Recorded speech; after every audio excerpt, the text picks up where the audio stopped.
Hey everybody, this is JMike58, and today we're going to start something a little bit different within my NCAA series with the Texas Longhorns. The Dynasty, nothing's going to change as far as the Dynasty goes, but as far as the format in which I bring you the videos, the recruiting is really something in NCAA football that is a game within itself. And so I've decided I'm going to separate the videos out and actually bring you a separate video each week for recruiting, and then just bring you straight up gameplay. So for those of you that enjoy the Dynasty aspect, the whole picture, you really get into the recruiting, you'll be able to see that in its own video. Or if you just want to see how the Longhorns are doing on the field and progress throughout that part of the story, you're welcome to do that as well. So go as deep as you want, as shallow as you want. If you're not into the recruiting thing, feel free to skip right over these. I still appreciate your support either way. So comment on how you think things are going with recruiting, or just go right to the gameplay. We'll be bringing you a couple of games each week. I'll try to get those to you on Wednesdays and Sundays, and what I'll do is I'll lead in with the recruiting for that week before the gameplay video drops. So hopefully sometime like Tuesday before the Wednesday gameplay, and then a recruiting video on Friday or Saturday to get you prepped for the next game that would be on Sunday. So without much more prefacing of how it's going to play out, let's get into some action and how things look for this week heading into our game against Kansas State, starting off the Big 12 schedule. And as far as talent goes, we know that Texas is not going to have a problem getting interest from within. Now, as far as the other pipeline state goes, looking at Florida, there's obviously a lot of athletes available there and in the home state of Texas. The only problem is that other schools throughout the country, they're coming in and they're trying to poach that talent out as well. So it's not a guarantee that we're going to pull in the best players each and every year, but there is opportunity there. And what I like to do, my strategy, isn't so much to just go after everybody that shows interest that's a 5-star or even a 4-star. I try to play it as realistic as possible. I'm looking to see in my depth chart, what do I have coming up? Who's starting right now? Are they a freshman, sophomore? Are they a senior? And what, after this current year, where am I going to be sitting as far as classes go? And so right now, like, quarterback situation is looking good. The halfback situation is looking good.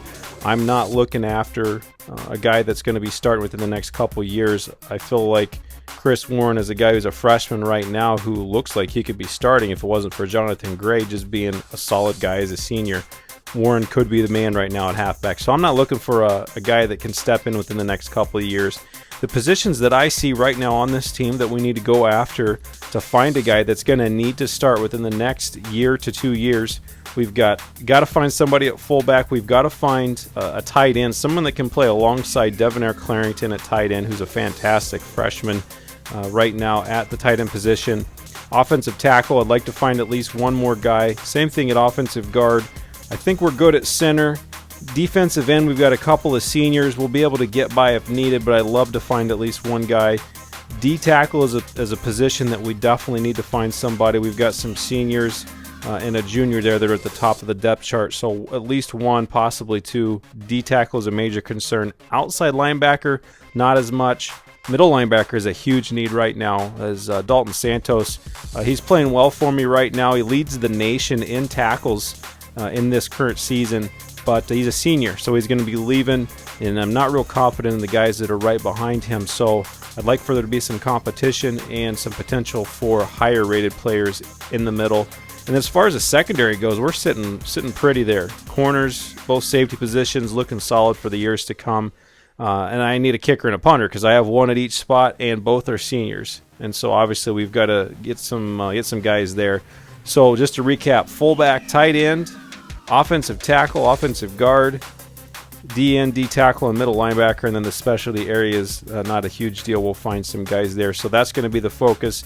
And right now in the early stages, my goal is to go after the top talent, the 5 and the 4-star guys. And then after these first 4 to 5 weeks of recruiting, what I like to do then is trim it down, focus on the guys that I can really go after aggressively, and then find some guys that have not been sought after by other teams throughout the country that are not as far along in their process. And then I start to go after those guys who are like the 3-star guys. or maybe I'll find a couple of 2-star guys through scouting that are some hidden gems. And we start to build the recruiting class around those early top tier pieces, and then we fill it in with the bread and butter guys, those 3-star players that are going to make an impact, going to make a difference. We're going to find some starters in there, potentially some future stars as well. And so that's kind of my strategy going forward here. But to get you more specifically into that, you get the outline, you get the strategy for this current year, what I'm planning on doing right now, how it applies to right now in this current season. But let's get you some names, some guys that hopefully we can get to commit in the near future and that are going to become household names. Some future guys that become fans of yours, that become favorites of yours, that you hopefully get to follow on my journey here with the Texas Longhorns. And the first guy that we're looking at right now is Charlie Butler, along with Adam Huffman here, a couple of tight ends with some solid ratings. And I'm just kind of scouting them out here to see what type of fit they are for us. With the team that I've got here, obviously I need a tight end that can catch the ball, but I really need some guys that can block as well. So we've got a couple of options there we're going after in those two guys. And then on the offensive line here, as I'd mentioned, I need to grab at least one tackle. Sam Callahan is a great option here, and scouted out a little bit better. Not quite as good of a pass blocker, but that's okay. I'm actually looking for some guys that are good, just solid run blockers. And then along with him on the offensive line here in the guard spot, Vincent Sanders. We're reaching out a little bit, going into Ohio, trying to find him, while at the same time with Jeremiah Rollins here looking within the state of Texas. And it's always nice in those pipeline states. You get that nice boost from going within your pipeline states with the recruiting points. And so it's going to cost me a little bit more to go after a guy like Sanders, but that's something that I don't mind doing, especially since I'm going up against some other other schools from Texas, other schools that aren't necessarily recruiting in their pipeline as well. So you have to kind of pay attention to things like that. Texas A&M, as far as I know, Ohio is not one of their pipeline states, so I think I can compete against them for a guy like Sanders here in the guard spot. So well worth my efforts there. On the defensive end side here, Alabama just doing what they do, coming in state, taking guys away. We're not even going to go after a D-end at this point. We'll find somebody later on. And then on the defensive tackle side, Terrence Daniels, we're really just going to kind of hone in on him here. I think we've got a really good shot. As you can see, they're over 1,000-point lead on the recruiting points. Just stealing him out of Oklahoma, that one's a little bit extra sweet if we can pull him away from the Sooners.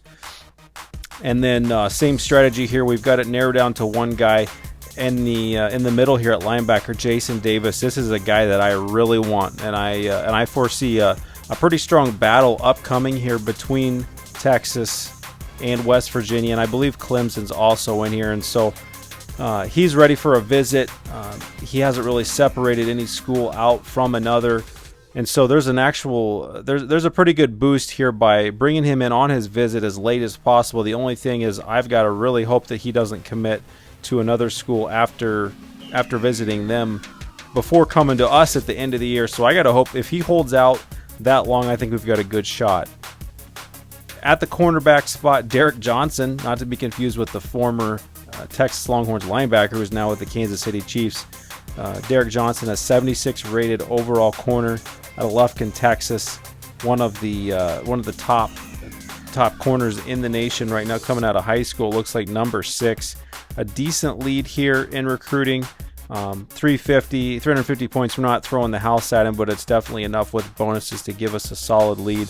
And then on the special teams side of things, Quinn Thomas looks like a good kicker. Again, I'm not going to lose much sleep in recruiting over the kickers and punters.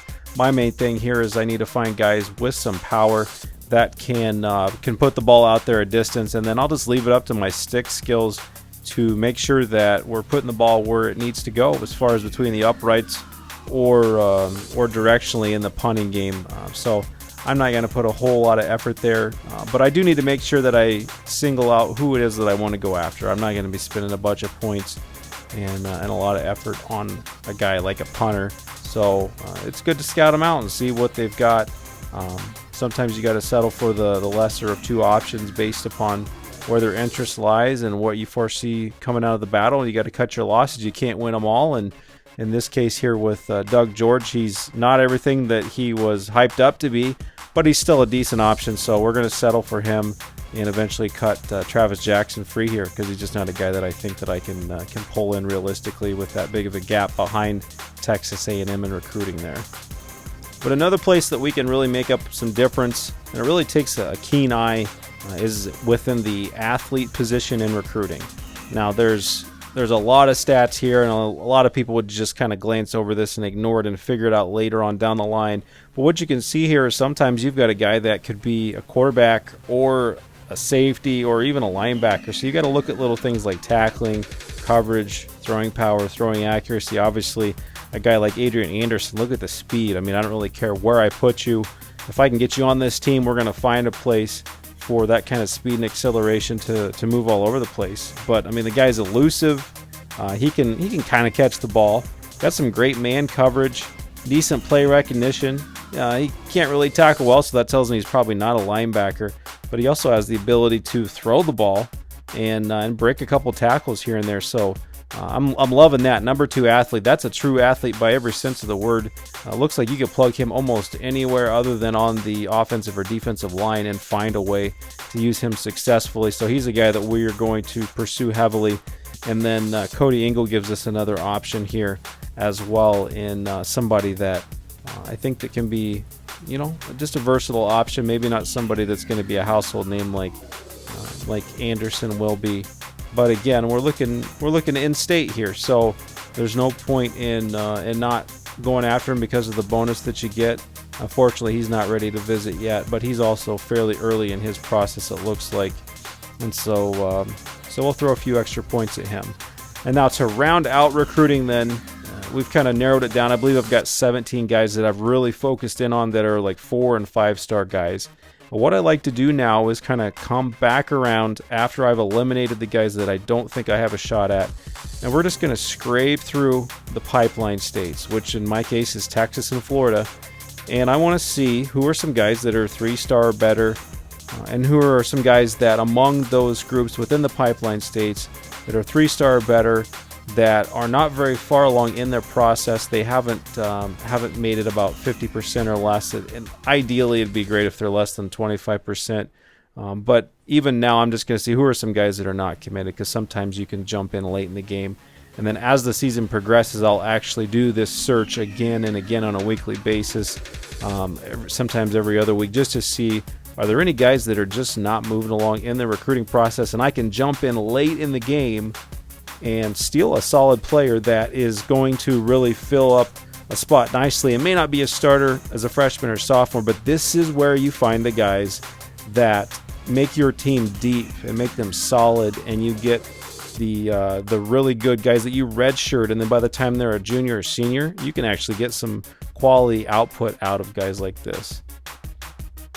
And so I look to see what kind of gap there is between the top team on these guys' list. Obviously, I'm looking at skill too. I want to see guys with some decent speed at the skill positions, especially at quarterback. For Texas, when we're running the pistol, we got to have a quarterback that can run as well as throw.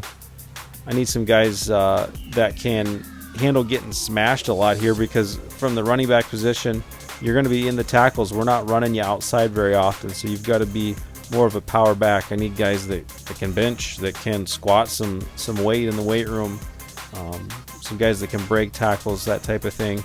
So we're not just grabbing anybody. We're looking for some specific things here. Some guys that again aren't 50% through the process. So I'm not going to go after guys that are deep into eliminating teams. We're not going to make up 1,000 to 2,000 point gaps. So obviously a guy like Callahan there, if Texas is 1,000 points behind, or if we've already scouted him and he's a bust, we're going to leave that one alone. So we're just kind of combing through right here. I'm not really seeing anybody in the guard position.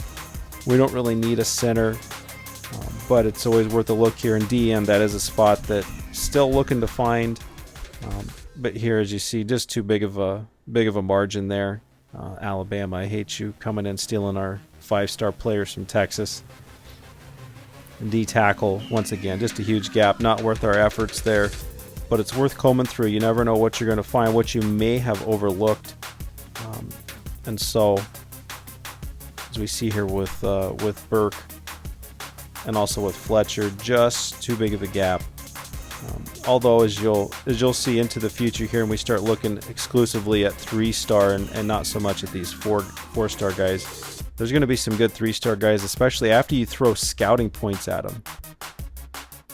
And so here, I'm just kind of making sure I didn't miss anybody in the earlier processes, cleaning up the guys that maybe slipped through in the 4-star, maybe higher 3-star level of things, and just rounding it out and then moving forward. So we've got a solid nucleus here. I hope you've enjoyed the recruiting this week. Check back soon for the gameplay against Kansas State, and we'll see you in the next episode.